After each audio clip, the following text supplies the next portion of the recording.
பீகுரு சொந்தங்களுக்கு வணக்கம். இன்னைக்கு நேர்காணல நம்மளோட இருந்திருப்பவர் கல்வியாளரும் பாஜகவின் மாநில துணைத் தலைவருமான ப்ரொஃபசர் திரு கனக சபாபதி அவர்கள். வணக்கம். வணக்கம் வணக்கம் வணக்கம்.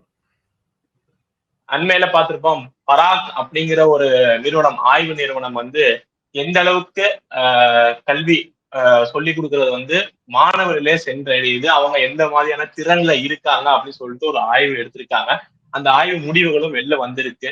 பொதுவா இங்க தமிழகத்துல சொல்றத பார்த்திருப்போம், தமிழகம் தான் சிறந்து விளங்குது கல்வியிலேயே. யூபி, பீகார் அதெல்லாம் ரொம்ப ரொம்ப பின்தள்ளி இருக்கு. நேஷனல் ஆவரேஜை விட ஜிஆர்இல தமிழகம் தான் அதிகமா இருக்குன்னு சொல்லிட்டு எப்பவுமே அத ஏன் அந்த இது காரணம்னா திராவிடம் தான் காரணம் அப்படின்னு சொல்லிட்டு அவங்க மார்க்கு தட்டிப்பாங்க. இந்த ஆய்வு அறிக்கையில தமிழகத்தோட திறன் எப்படி இருக்கு, மற்ற மாநிலத்தோட திறன் எப்படி? அதாவது அகில பாரத அளவுல கல்வி, பள்ளி கல்வித்துறையை பொறுத்த வரைக்கும் ஒரு அமைப்பு இருக்கிறது. அதற்கு பெயர் national council of educational research and training, NCERT. அவங்க தான் அந்த பாடத்திட்டம் தயாரிப்பது, பள்ளி கல்வி சம்பந்தமான ஆய்வுகளை மேற்கொள்வது, பயிற்சி கொடுப்பது, புத்தகங்கள் தயாரிப்பது போன்ற பணிகளை பல வருடங்களாக செய்து வருகிறார்கள். அவங்க இப்போது பராக் என்கின்ற ஒரு கணக்கெடுப்பை நடத்தி வருகிறார்கள். இந்த பராக் அப்படிங்கிற கணக்கெடுப்பு எது சொன்னா, மாணவர்கள் படித்து குறிப்பிட்ட வகுப்பு படித்த பின்னால அவங்க படித்ததன் மூலமா தெரிந்தது என்ன, லேர்னிங் அவுட்கம்ஸ் அப்படின்னு நாம் ஆங்கிலத்தில் சொல்லுவோம், அது பற்றி எந்த அளவுக்கு புரிஞ்சிருக்கிறாங்க என்பது பற்றி ஒரு சர்வே, அசஸ்மெண்ட். அதுக்கு பெயர் பராக் அசஸ்மெண்ட் என்று பெயர். அது ஆங்கிலத்தில் performance assessment review and analysis of knowledge for holistic development. மாணவனினுடைய மொத்த வளர்ச்சி, அதற்காக மொத்த வளர்ச்சிக்காக அவங்க படிக்கிற படிப்பினுடைய பெர்ஃபார்மன்ஸ் அசஸ்மெண்ட் எந்த அளவுக்கு அது இருக்குது அப்படிங்கிறத பத்தி படிச்சுட்டாங்க. அது இப்போது வந்து கொண்டு இருக்கிறது. அதனுடைய நோக்கம் நான் சொன்ன மாதிரி மாணவர்களினுடைய அடிப்படை பர்ஃபார்மன்ஸை தெரிஞ்சுக்கிறதுக்காக பண்றது. இந்த அண்மையில 2024 வருடம் டிசம்பர் மாதம், இப்பதான் ஒரு 6-7 மாதத்துக்கு முன்னால இந்த பராக் சர்வேயானது நடத்தப்பட்டது. அது பெரிய அளவில் நாடு முழுவதும் நடத்தப்பட்டது. அதுல 74,000க்கு மேற்பட்ட பள்ளிக்கூடங்கள் அதுல கலந்து கொண்டன. தனியார் பள்ளிக்கூடங்கள், அரசு பள்ளிக்கூடங்கள், அரசு உதவி பெறக்கூடிய பள்ளிக்கூடங்கள் என்று பள்ளியில் இருக்கக்கூடிய எல்லா விதமான பள்ளிகளும் அதில் கலந்து கொண்டன. 21 லட்சத்துக்கு மேற்பட்ட மாணவர்கள் அந்த சர்வேல பங்கு பெற்றார்கள். 2,70,000க்கு மேற்பட்ட பள்ளி ஆசிரியர்கள், பள்ளி முதல்வர்கள் இவங்கெல்லாம் பங்கு பெற்றார்கள். அது ஒவ்வொருத்தருடைய தாய்மொழியில் எடுக்கப்பட்டது. 23 மொழிகளில, இப்ப தமிழ், மலையாளம், கன்னடம், தெலுங்கு, இந்தி, ஆங்கிலம் உள்ளிட்ட 23 மொழிகளில அந்த சர்வேவானது எடுக்கப்பட்டது. இது இந்தியாவில் இருக்கக்கூடிய 781 மாவட்டங்கள், ஏறத்தாழ எல்லா மாவட்டங்களிலுமே இந்த கணக்கெடுப்பானது நடத்தப்பட்டது. இதுல தமிழ்நாட்டை பொறுத்த வரைக்கும் 1,13,553 மாணவர்கள் இதுல கலந்திருக்கிறார்கள். இப்ப அப்படின்னு சொன்னா இந்த சர்வே நாடு முழுவதும் நடத்தப்பட்டது மட்டுமல்லாமல் எல்லா பகுதிகளுக்கும் எல்லா மாவட்டங்களுக்கும் சென்று பரவலாக நடத்தப்பட்டிருக்கிறது. ஆகவே இதனுடைய முடிவுகள் இது உண்மைத்தன்மையை வெளிப்படுத்தும் என்று நம்பலாம். இப்போ இந்த கணக்கெடுப்பு என்ன சொல்லுகிறது என்று சொன்னால், தமிழகத்தை பொறுத்தவரையில இந்த லேர்னிங் அவுட்கம் என்று சொல்லக்கூடிய மாணவர்கள் அந்த புரிதல், அது தேசிய சராசரியை விட மிக கீழே இருக்கிறது என்கின்ற ஒரு வருத்தமான செய்தியை சொல்லுகிறது.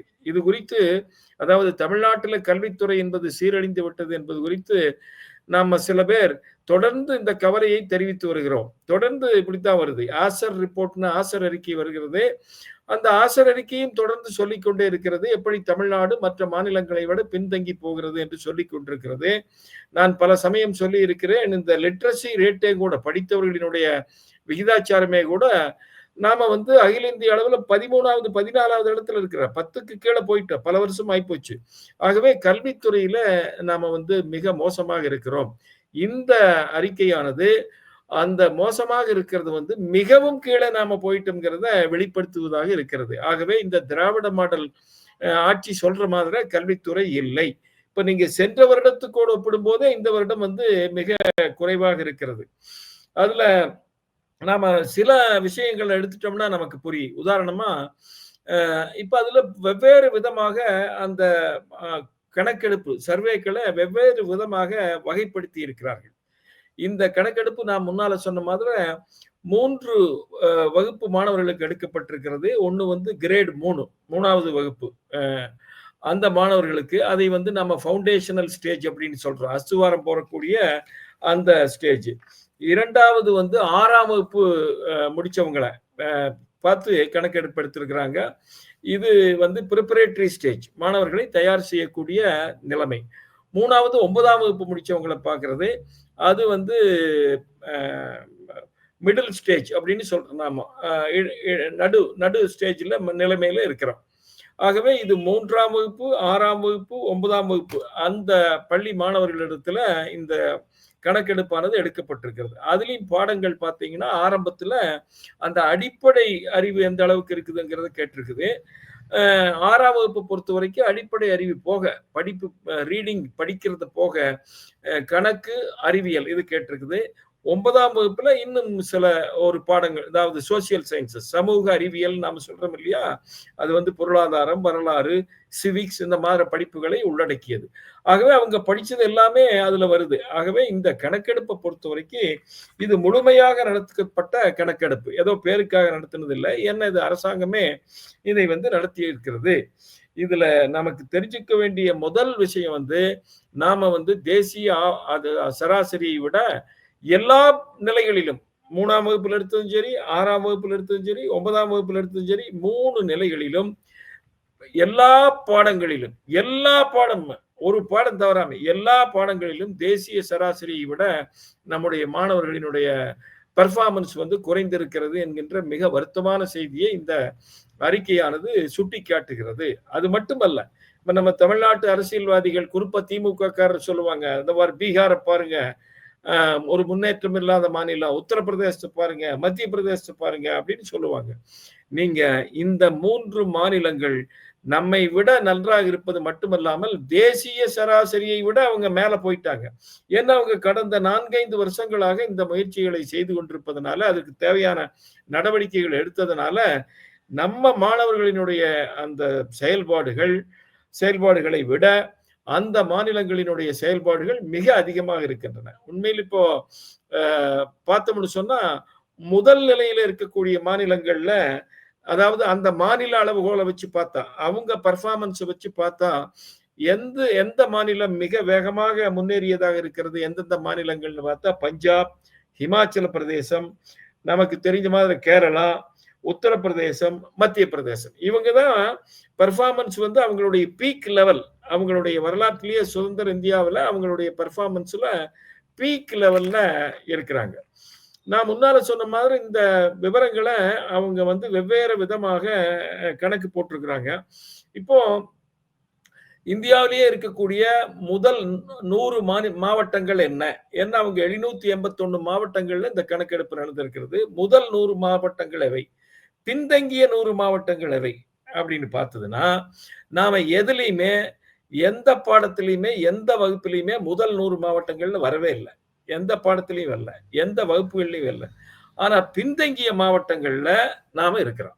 பின்தங்கிய 100 மாவட்டங்கள் அப்படின்னு இருக்குது இல்லைங்களா?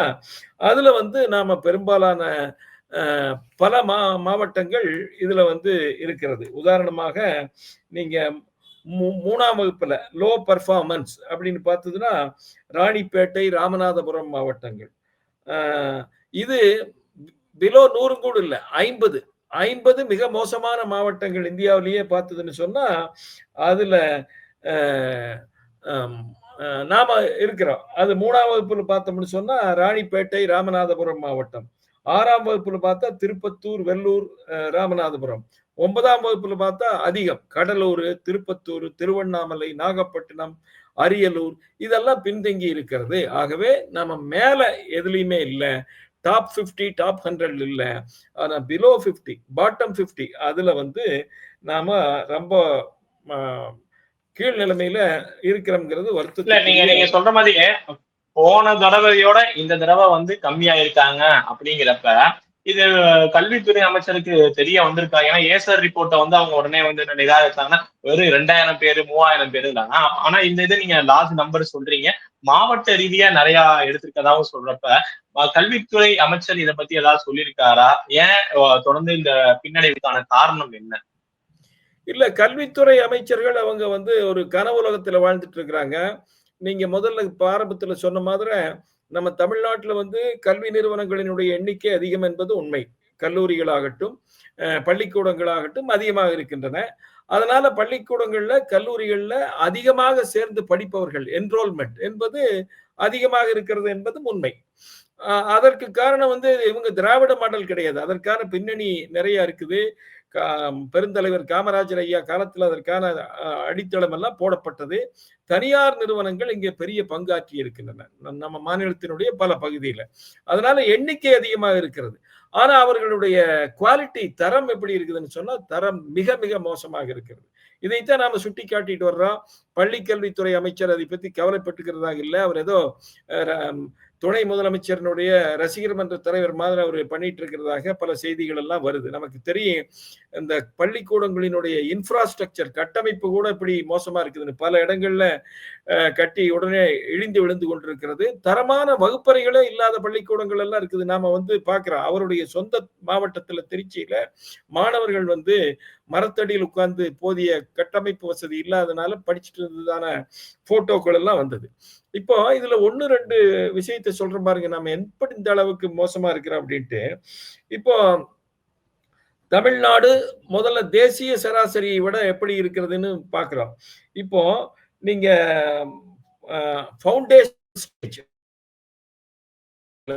அதாவது 3ஆம் வகுப்பு படிக்கிற மாணவர்கள் தேசிய அளவுல மொழி சார்ந்த படிப்பு, அந்த மொழி சார்ந்த படிப்புல தேசிய அளவுல 64 விழுக்காடு பேர் நல்லா பண்ணியிருக்கிறாங்க. 36 விழுக்காடு இன்னும் குறைவா இருக்குது. தேசிய அளவிலையும் குறைவு. அதற்காகத்தான் வந்து தேசிய கல்விக் கொள்கையானது கொண்டு வரப்பட்டது. அதனுடைய நோக்கமே என்னன்னா, கடந்த 70 வருஷமாக நாம விரும்பிய நிலையை அடைய முடியவில்லை என்பதொன்று, தரம் கிடைக்கவில்லை, தேசிய நோக்கில கல்வி இருக்கல அப்படிங்கிறது. அதனால இப்ப பார்க்கும்போது கூட நேஷனல் ஆவரேஜ்ல நேஷனல் லெவல் ஆவரேஜ் மொழி பாடத்துல 64 விழுக்காடு பேர் தான் அந்த போதிய அளவுக்கு தகுதி பெற்று இருக்கிறார்கள். தமிழ்நாட்டு லெவல் பாத்தீங்கன்னா 58 விழுக்காடு. அப்ப தேசிய அளவிலிருந்து 6 விழுக்காடு நாம் குறைவாக இருக்கிறோம். இவங்க வந்து ரொம்ப பெருமை அடிச்சுக்கிறாங்க, நான் தமிழை வளர்த்துனேன், எங்களை மாதிரி ஒருத்தர் வளர்த்தல அப்படின்னு சொல்லிட்டு எந்த அளவுக்கு நாம மோசமா இருக்கிறோம் பாருங்க. பிரதமர் போற இடமெல்லாம் சொல்லிட்டு இருக்காரு உலகத்தின் தொன்மையான மொழி அப்படின்னு சொல்லிட்டு. ஆகவே இவர்கள் மொழி கூட ஒழுங்காக சொல்லிக் கொடுப்பதில்லை என்பது நமக்கு தெரிய வருகிறது. 2வது கணிதத்துல தேசிய சராசரியானது 60ஆக இருக்கிறது. தமிழ்நாட்டை பொறுத்தவரையில அது 55ஆக இருக்கிறது. ஆகவே அதுலயும் 5 விழுக்காடு குறைவு. எல்லா அடுத்த நிலைகள்ல அப்படித்தான் வருது. 6ஆம் வகுப்புல பாத்தீங்கன்னா லாங்குவேஜ், மொழி, கணிதம் இந்த இரண்டிலுமே தேசிய சராசரியை விட நாம் 6 விழுக்காடு குறைவானவர்களாக இருக்கிறோம்.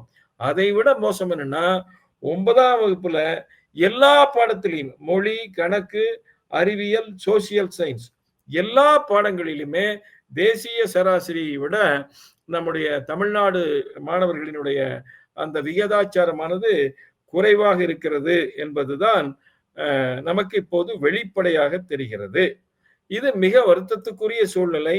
அதனால இது எந்த பாடம் மட்டும் இல்லை, இது ஏதோ ஒரு பாடம் இல்லை. லாங்குவேஜ் மொழி மட்டும் இல்லை, கணக்கு மட்டும் இல்லை, அறிவியல் மட்டும் இல்லை, சமூக அறிவியல் கூட, சிவிக்ஸ் கூட எல்லாமே இவ்வளவு மோசமா இருக்கிறதுங்கிறது தான் இது ஒரு நமக்கெல்லாம் ஒரு வேக்கப் கால். உடனடியாக நாம் தெரிந்து இது புரிஞ்சு பண்ணுவாங்களா? காணொலியில எளிதான கேள்விதான். இதுல வந்து அவங்க புரிஞ்சுப்பாங்களா? ஏன்னா தொடர்ந்து நம்ம வந்து இதே முன்னாள் அமைச்சர் நம்ம பார்த்திருப்போம், வந்து இந்நாள் அமைச்சரா இருக்கிற ஐடி முன்னாள் பினான்ஸ் மினிஸ்டர் திரு பிடிஆர் அவர்களே ஒரு இதுல வந்து தமிழ்நாட்டுல எல்லாருமே வந்து மேல் படிப்பு படிக்கிறாங்க, ஆனா ஸ்கில்ஸ் இல்ல அப்படின்னு சொல்லிட்டு ஒரு கான்க்ளேவ் சொல்லியிருப்பாரு. சோ இதெல்லாம் வேக்கப் காலா எடுத்துட்டு தமிழக அரசு வந்து முடிச்சுக்குமா? ஏன்னா இல்லம் தேடி கல்வியெல்லாம் நாங்க கொண்டு வரோம், தமிழகத்துல அப்படி ஒரு கல்வியை நாங்க முன்னோக்கி கொண்டு போறோம்னு ஒரு பக்கம் சொன்னாலும் ஆய்வறிக்கையில அது பிரதிபலிக்கலையே.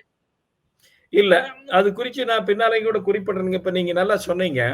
இவங்க என்ன பண்றாங்கன்னா, அதாவது இப்போ தேசிய கல்விக் கொள்கை என்பதே இது ஏதோ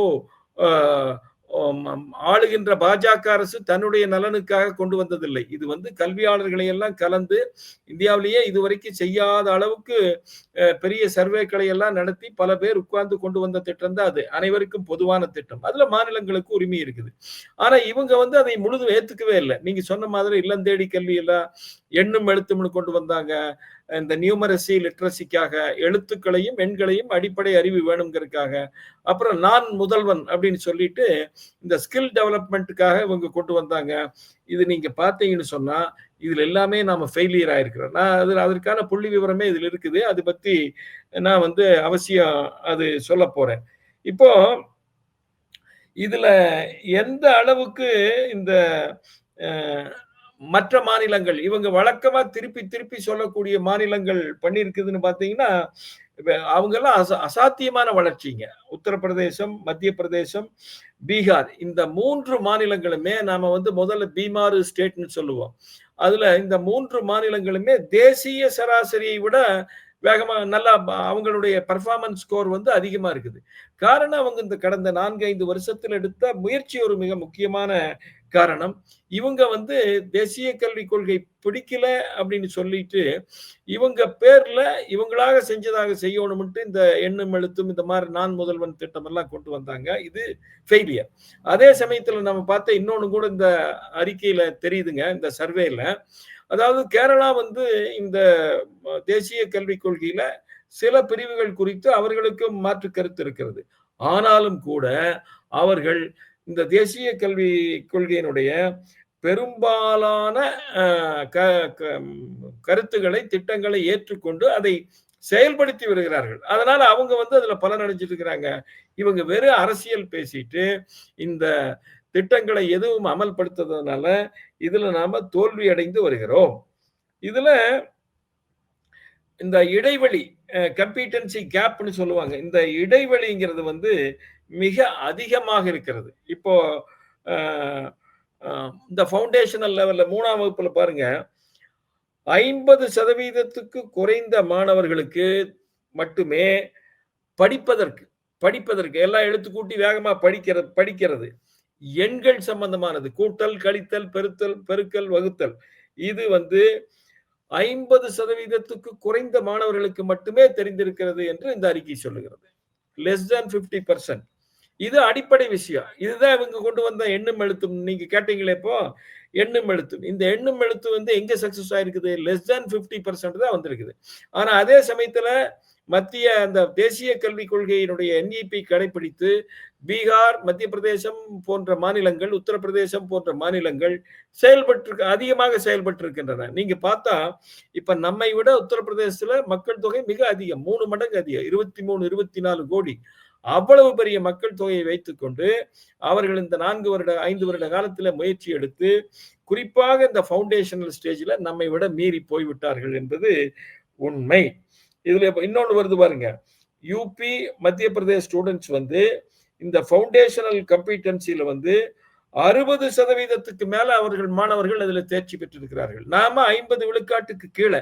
இவங்க கதை பேசிட்டு இருக்கிறாங்க, திராவிட மாடல் ஏதோ போன ஆட்சியில இது பண்ணோம், நாங்க தான் வித்திட்டோம், இங்க வந்து இல்ல ஒண்ணுமே இல்லை அப்படின்னு கதை பேசிட்டு இருக்கிறாங்க. இங்க வந்து பாருங்க, அடிப்படை அறிவு மாணவருக்கு, குழந்தைகளுக்கு தெரிய வேண்டியது அவசியமாக எண்ணும் எழுத்தும் தெரியணும். அவங்க வாழ்க்கையில படிக்க தெரியணும். கூட்டல், கழித்தல், பெருத்தல், வகுத்தல் அவங்க என்ன தொழில் செய்யறாங்களோ அல்லது பள்ளி படிப்பு இடையிலேயே நிறுத்திட்டாலும் கூட இது தெரியணும். இதுல உத்தரப்பிரதேச, மத்திய பிரதேச மாணவன் 60 விழுக்காட்டுக்கு மேல தெரிஞ்சிருக்கிறான். இங்க 50 விழுக்காட்டுக்கு கீழே தான் தெரிஞ்சிருக்கிறாங்கிறது தான் மிக வருத்தத்துக்குரிய விஷயம். இன்னொரு விஷயம், இது மட்டும் இல்லைங்க, நீங்க போக போக கடந்த நீங்க ஒரு முதல்ல கேள்வி கேட்டீங்களே, சென்ற ஆண்டு இதற்கு முன்னால் எப்படி இருந்ததுன்னு, டிக்ளைனிங் பெர்ஃபார்மன்ஸ் இருக்குதுங்கிறத இந்த அறிக்கையானது தெளிவாக சொல்லுகிறது. அதுல எல்லா பாடத்திலையுமே நீங்க பாத்தீங்கன்னா 9ஆம் வகுப்புல எடுத்ததுல கணக்குல கம்பீட்டன்சி ஸ்கோர்ஸ் வந்து 3ல 1 பாகம் முதல்ல இருந்ததை விட இப்ப குறைஞ்சிருக்குது. அப்ப இவங்க என்ன திராவிட மாடல் இந்த 4 வருஷத்துல என்ன கழிச்சிட்டாங்க? இவங்க என்ன பண்ணினாங்க? இவங்க இன்னொரு பாருங்க, science understanding was limited to only 36-38%. மாணவர்களுக்கு அறிவியல் புரியக்கூடிய தன்மை இருக்கக்கூடிய மாணவர்கள் வெறும் 36-38 விழுக்காடு தான். அப்ப பெரும்பான்மை மாணவர்கள் சுமார் 62 விழுக்காடு மாணவர்களுக்கு அறிவியல் குறித்து சரியான புரிதலே இல்லை. காரணம் என்னன்னு சொன்னா, நீங்க அந்த மாதிரி பாடங்களை நடத்தும் போது அது வகுப்புல பாடம் நடத்தினா பத்தாது. அது ப்ராஜெக்ட் பேஸ்ட் லேர்னிங்கா இருக்கணும். அவங்களுக்கு குடுக்கணும். இதை படிச்சுட்டு வாங்கன்னு சொல்லணும். இதெல்லாம் இருக்கணும். அது இவங்க வேண்டாங்கிறாங்க. இவங்க வேண்டான்னு ஒதுக்கிட்டாங்க. அதனால சயின்ஸ் சப்ஜெக்டினுடைய அண்டர்ஸ்டாண்டிங் வந்து வெறும் 36லிருந்து 38 விழுக்காடு தான். 62% மாணவர்களுக்கு அது இல்லை அப்படிங்கிறாங்க. அதை விட நீங்க பார்த்தீங்கன்னா, சோசியல் சயின்ஸ், சிவிக்ஸ், அதாவது சமூக அறிவியல் பாடங்கள், அது பொருளாதாரமா இருக்கலாம், வணிகவியலா இருக்கலாம், அக்கவுண்டன்சியா இருக்கலாம், இதெல்லாம் வந்து இந்த சோசியல் சயின்ஸுக்கு கீழே வரும். அவங்க புரிவு அந்த சப்ஜெக்டை பத்தி புரிஞ்சிருக்கிறது எத்தனை பேருக்கு புரிஞ்சிருக்குதுன்னா 40% பேருக்கு கீழாகத்தான் பாடமே புரிந்திருக்கிறது. அந்த கான்செப்டுகள்லாம் புரிஞ்சிருக்குது அப்படின்னு சொல்லியிருக்குது. ஆகவே மாணவர்கள், தமிழ்நாட்டு மாணவர்களை பொறுத்த வரைக்கும் இன்னும் புரியாம அந்த மனப்பாடம் பண்ணக்கூடிய தன்மை அதிகமாக இருக்கிறது. ஆக்சுவலா NEP கொண்டு வந்தது என்னன்னு சொன்னா, இதெல்லாம் இருக்கக்கூடாது, புரிஞ்சு படிக்கணுங்கிறதுக்காகத்தான் அவங்க கொண்டு வந்தாங்க. தமிழ்நாட்டில் அது இல்லை. அது குறிப்பா மேல போக போக ரொம்ப மோசமா இருக்குது. காரணம் வந்து அவர்களுக்கு அந்த NEP தேசிய கல்வி சம்பந்தமான எந்த விஷயமே சொல்லி கொடுக்கறது கிடையாது. இவங்க வந்ததுக்கு அப்புறம் தேசிய கல்விக் கொள்கை வேண்டாம்ங்கிறதுனால எண்ணும் எழுத்தும் இந்த மாதிரி சில முயற்சிகளை பண்றாங்க. எல்லாமே அந்த 5ஆம் வகுப்புக்கு மேல மாணவனுக்கு எல்லாம் அந்த பழைய அதே முறைதான் இருக்கிறது. ஆகவே அவங்க வந்து சூழ்நிலை மோசமாக இருக்கிறது. இவங்க தேசிய அளவுல போய் போட்டி போடும் போது நம்முடைய மாணவர்களினுடைய பர்ஃபார்மன்ஸ் வந்து மிக மோசமாக இருக்கும். அது இப்பவே தெரியுது. தேசிய அளவில் உங்களுக்கு நடத்தக்கூடிய அந்த போட்டித் தேர்வுகள்ல நம்முடைய மாணவர்களுடைய பங்களிப்பு குறைவாகத்தான் இருக்கிறது. நீட்டுல இருக்குதுன்னு சொன்னா, நீட்டுக்கு அதற்கான இப்ப கொஞ்சம் பாடத்திட்டத்தை மாத்தி இருக்கிறாங்க, சில பயிற்சிகள் கொடுக்குறாங்க. இல்லாட்டி வந்து பள்ளி கல்வித்துறையானது சீரழிந்திருக்கிறது. இதுல இன்னொரு விஷயங்க கார்த்தி, நீங்க பாத்தீங்கன்னா, இது வெவ்வேறு விதமா இந்த அறிக்கையானது வெவ்வேறு விதமாக இதை ஆராய்ந்து சொல்லுகிறது. அந்த கணக்கெடுப்பை அப்படித்தான் பண்ணிக்கிறாங்க. டீச்சர்களுடைய தயாரிப்பு எப்படி இருக்கிறது? அதாவது தேசிய கல்விக் கொள்கையினுடைய அடிப்படை நோக்கங்களிலே ஒன்று ஆசிரியர்களை தயார் செய்வது. ஏன்னா அவங்க ஆசிரியர்கள் படிக்கணும். ஆசிரியர்கள் சூழ்நிலைக்கு தகுந்த மாதிரி, காலத்துக்கு ஏற்ற மாதிரி படிக்கணும், விஷயங்களை தெரிஞ்சுக்கணும், அதெல்லாம் இருக்குது. அதுக்காக பயிற்சிகள் எல்லாம் அதுல இருக்குது. இங்க தமிழ்நாட்டில் பார்த்தீங்கன்னா மிக மோசமான சூழ்நிலை. 25 விழுக்காடு ஆசிரியர்களுக்கு மட்டுமே சென்ற வருடத்துல பயிற்சி சம்பந்தமாக, அதாவது அவங்க ஆசிரியர் பணி சம்பந்தமான பயிற்சிக்காக 25% ஆசிரியர்களுக்கு மட்டுமே ஏதாவது ஒரு வாய்ப்பு கொடுக்கப்பட்டிருக்கிறது என்று சொல்லுகிறது. ஆனா தேசிய கல்விக் கொள்கை என்ன சொல்லுது? தொடர்ந்து தேவையெல்லாம் எப்பவோ பீரியாடிக்கலா வந்து நீங்க பயிற்சி கொடுக்கணும். அது தேசிய கல்விக் கொள்கை அறிமுகப்படுத்தியாச்சுன்னு சொன்னா அதற்கான பயிற்சியை உடனே கொடுக்க வேண்டும் என்று இருக்குது. இவங்க தான் அதை ஏத்துக்கலையே. அதனால 25% மேல் கீழான ஆசிரியர்களுக்கு மட்டுமே அந்த பயிற்சி கொடுக்கப்பட்டிருக்கிறது. அதனால என்ன பிரச்சனைன்னு பாத்தீங்கன்னா, இப்ப நீங்க ப்ரிப்பரேட்டரி லெவல், ஆரம்பத்துல ஃபவுண்டேஷனல் லெவல்ல குழந்தைகளுக்கு இப்ப என்ன பண்ணணும்? நாம எடுத்துடனே அவங்களுக்கு பாடம் நடத்தக்கூடாது. அதற்காக என்ன பண்ணுவோம்? சின்ன சின்ன விளையாட்டுகள். இப்ப வந்து தேசிய கல்விக் கொள்கையில பொம்மை வச்சு விளையாடி சொல்லுங்க, இந்த மாதிரி எல்லாம் இருக்குது. இதுல பார்த்ததுன்னு சொன்னா 50% கீழே இருக்கக்கூடிய ஆசிரியர்கள் தான் இந்த மாதிரி ப்ராஜெக்ட் பேஸ்ட் லேர்னிங் அல்லது பொம்மையை வைத்துக்கொண்டு பாடம் சொல்லி கொடுப்பது அதெல்லாம் இல்லை அப்படின்னு 50% கீழான ஆசிரியருக்கு தான் இதை வச்சு முயற்சி பண்றாங்க. 50% மேல இந்த மாதிரி சொல்லி கொடுப்பது இல்லை. அதனால என்னன்னா, குழந்தைக்கு படிப்புல வெறுப்பு வருது.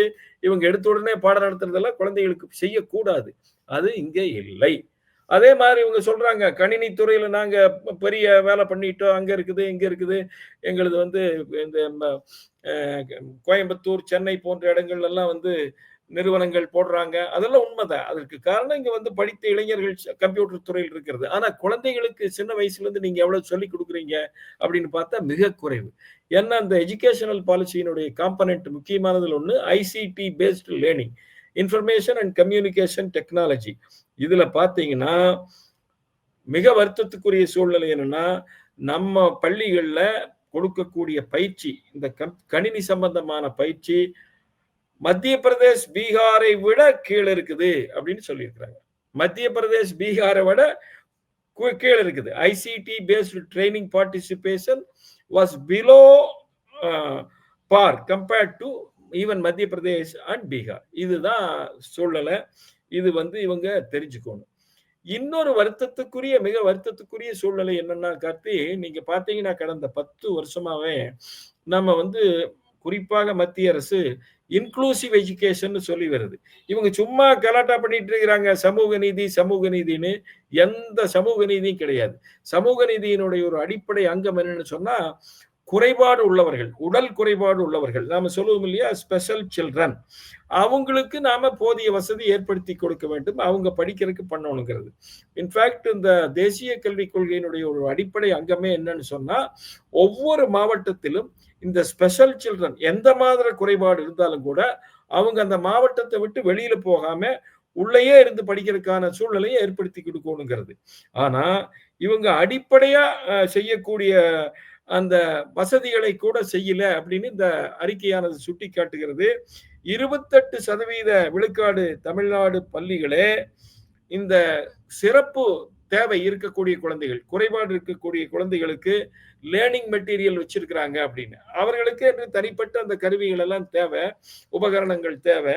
அதுல வெறும் 28% பள்ளிக்கூடங்கள்ல தான் இருக்குது. அப்ப மீதி 72 விழுக்காடு மாணவர்கள் எங்க போவாங்க? அதை விட இன்னொன்னு சொல்றாங்க பாருங்க. இப்ப அவங்களுக்கு போய் படிக்கணும்னு சொன்னா சில தொழில்நுட்பம் தேவை. உதாரணமா குழந்தையை வகுப்புக்குள்ள கூப்பிட்டு போறது, இந்த மாதிரி அவசியம் தேவை. இந்த மாதிரி வசதியுள்ள பள்ளிக்கூடங்கள் தமிழ்நாட்டில் வெறும் 17 விழுக்காடுன்னு சொல்லியிருக்குது. எந்த அளவுக்கு மோசமாக இவங்க ஆட்சி நடத்துறாங்க. 83% சிறப்பு குழந்தைகளுக்கு, குறைபாடு உள்ள குழந்தைகளுக்கு பள்ளிக்கூடம் போய் சொல்லி படிக்கிறதுக்கான அடிப்படையான வசதிகள் கூட இல்லாத சூழ்நிலை இன்றைக்கு தமிழ்நாட்டில் நிலவி வருகிறது அப்படிங்கிறது அது. அதை விட இன்னொரு வருத்தமான செய்தி வருது. நீங்க பாத்தீங்கன்னு சொன்னா, குழந்தைகளுக்கு பள்ளிக்கூடங்கள்ல பாதுகாப்பு பற்றியது நாம பாக்குறோம் இல்லைங்களா? இப்ப 10 வயசு குழந்தை, 12 வயசு குழந்தையெல்லாம் குழந்தைகள், அது குறிப்பா பள்ளிக்கூடத்திலேயே போதைப் பொருட்கள் அதிகமாக இருக்கிறது. அதெல்லாம் பாருங்க, இந்த இந்த விவரத்துல நமக்கு தெரிய வரும். 17லிருந்து 25 விழுக்காடு தமிழ்நாடு மாணவர்கள் தாங்கள் பாதுகாப்பாக இல்லை, பள்ளிக்கூடங்களிலே பாதுகாப்பாக இல்லை, அல்லது பயத்தோடு இருக்கிறோம், பயத்தோடு இருக்கிறோம் என்று சொல்லுகிறார்கள். இது எவ்வளவு மோசமான சூழ்நிலை பாருங்க. ஏறத்தாழ கால் பகுதி மாணவர்கள், 25 விழுக்காடு மாணவர்கள், நாங்கள் பாதுகாப்பாக இல்லை, நாங்கள் பள்ளி வளாகங்களிலே வகுப்பறையில ஆங்சியஸாக இருக்கிறோம், பயமாக இருக்கிறோம், பதட்டத்துடன் இருக்கிறோம் என்று சொல்லுகிறார்கள் என்றால் எந்த அளவுக்கு இங்க பள்ளி சூழ்நிலை மோசமாக இருக்கிறது என்பதை புரிந்து கொள்ள வேண்டும். மாணவர்களுக்கு தேசிய கல்விக் கொள்கையில கவுன்சிலர்ஸ் போடணும் அப்படின்னு ஒரு சிஸ்டம் இருக்குதுங்க. நீங்க அவங்களுக்கு ஆலோசனை கொடுப்பது, ஏதாவது இந்த மாதிரி பயம் இருந்ததுன்னா பிரச்சனைகளை சமாளிக்கிறது, அதுக்கெல்லாம் பண்ணணும். அதற்கு இங்க போதிய வசதியானது செய்யப்படவில்லை என்பதுதான் இங்க இருக்கக்கூடிய மிக வருத்தத்திற்குரிய சூழ்நிலை ஆகும். இன்னொன்னு நீங்க குறிப்பிட்டீங்க, திறன் சார்ந்த கல்வி அப்படிங்கிறது. இவங்க நான் சொன்னேன் இல்லைங்களா, இந்த நான் முதல்வன்கிற திட்டம் அறிமுகப்படுத்தி இருக்கிறாங்க. நான் பல பள்ளிக்கூடங்கள்ல ஆசிரியர்களை கேட்டேன், கல்வித்துறையில உயர் அதிகாரிகள் கேட்டேன். அதாவது இந்த சிஇஓ, அதுக்கு மேல இருக்கக்கூடிய ஓய்வு பெற்ற இயக்குநர்கள் பள்ளி கல்வித்துறையில, இதெல்லாம் எந்த சின்சியாரிட்டியும் இல்லாம பண்ணிட்டு இருக்கிறாங்க. ஏதாவது ஒரு கம்பெனிக்கு நீங்க அவுட் சோர்ஸ் பண்ணி கொடுத்துட்டு அவன் பண்றான், அது பண்றானான்னு பாக்குறதுக்கு கூட ஆள் இல்லை. அது கட்சிக்காரன் சம்பந்தமானவனா இருப்பான், அவன் இந்த பயிற்சி கொடுத்துட்டு போவான். இதெல்லாம் பேருக்கு பண்றதுங்க, இதெல்லாம் விளம்பரத்துக்கு பண்ணக்கூடியது. அது பாத்தீங்கன்னா அந்த சூழ்நிலை இந்த இந்த புள்ளி விவரங்கள்ல நமக்கு தெரிய வருகிறது. அதாவது 9ஆம் வகுப்பு படிக்கக்கூடிய மாணவர்கள்ல இந்த ஸ்கில் பேஸ்ட் திறன் மேம்பாட்டு கல்வி அதுல என்ரோல் பண்ணவங்க, பதிவு பண்ணவங்க எவ்வளவு பேருன்னு சொன்னா வெறும் 29 விழுக்காடு மட்டும்தான். தமிழ்நாடு அரசாங்கம் என்ன சொல்லி இருக்குது, நாங்க இண்டஸ்ட்ரி லிங்க்டு எஜுகேஷன், தொழில் சம்பந்தப்பட்ட கல்வியை கொடுத்துட்டு இருக்கிறோம் அப்படின்னு சொல்றாங்க. அதற்காக நாங்க திறன் மேம்பாட்டுக்கான பயிற்சி கொடுக்கிறோம் அப்படிங்கிறது. இந்த நான் முதல்வன் எல்லாம் அதுதான். அதுல பாருங்க எத்தனை பேர் பதிவு பண்ணிக்கிறாங்கன்னு, வெறும் 29 விழுக்காடு பேர் தான் பதிவு பண்ணிக்கிறாங்க. அப்போ நீங்க 71 விழுக்காடு பேர் அதுல பதிவே பண்ணல. இது என்ன விதமான ஸ்கில் பேஸ்டு ட்ரெய்னிங் எஜுகேஷன் இவங்க குடுக்குறாங்க? ஆகவே இது ரொம்ப மோசமாக இருந்து கொண்டிருக்கிறது. இது வந்து உடனடியாக சரி செய்யப்பட வேண்டும். இதுல வந்து நீங்க பார்த்தீங்கன்னா, அ இன்னொரு விஷயம் நாம முதல்ல பேசின மாதிரி, ஒண்ணு ஆசர் சர்வே மட்டுமல்ல, நேஷனல் அச்சீவ்மென்ட் சர்வே அப்படிங்கிற ஒரு சர்வேவும் எடுத்துட்டு இருக்கிறாங்க. தொடர்ந்து இந்த சர்வேக்கள் எல்லாம் நமக்கு சொல்லக்கூடியது வந்து, தமிழ்நாட்டினுடைய பள்ளிக்கூடங்களினுடைய தரமானது மிகவும் குறைந்து வருகிறது என்பதுதான் இதன் மூலமாக தெரிய வருகிறது. இதுல நீங்க அரசாங்கம் உடனடியாக இதை கவனத்தில் எடுத்துட்டு தேவையான ரிஃபார்ம்ஸ் தேவையான பணிகளை அவங்க செய்யலைன்னு சொன்னா அதுல வந்து மிக மிக மோசமாக போய்க்கூடிய சூழ்நிலை இருக்குது. இப்போ அது எந்த அளவுக்கு இருக்குதுங்கிறதுக்கு இந்த ஒரு அறிக்கையானது சர்வே கணக்கெடுப்பானது ஒரு வருத்தத்துக்குரியதாக இருக்கிறது. மிக மோசமா இருக்குது. இந்த ஸ்கில் பேஸ்டு எஜுகேஷன்ல பாருங்க, நாம நினைக்கிறோம் இந்த யூபி, பீகார் எல்லாம் பின்தங்கி இருக்கிறது என்று. இதுவரைக்கும் அவங்க வந்து பெர்ஃபார்மன்ஸ் குறைவாத்தான் இருந்தது. நீங்க பாருங்க, 9ஆம் வகுப்புல திறன் மேம்பாட்டு கல்வியில என்ரோல் பண்ணவங்க, பதிவு பண்ணி அதன் மூலம் பயனடைந்து கொண்டிருக்கக்கூடிய மாணவர்கள் தமிழ்நாட்டில் 29%, மத்திய பிரதேசல 42%, உத்தரப்பிரதேசல 38%, பீகார்ல 36%. நம்மை விட வேகமாக அவங்க எல்லாம் மிக வேகமாக போயிட்டு இருக்கிறாங்க.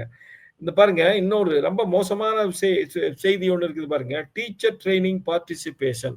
இதுல தமிழ்நாட்டுல மிக குறைவான பேர் தான் கலந்துருக்கிறாங்க. 25%க்கு கீழே நாம பேசும்போது சொன்னோம்.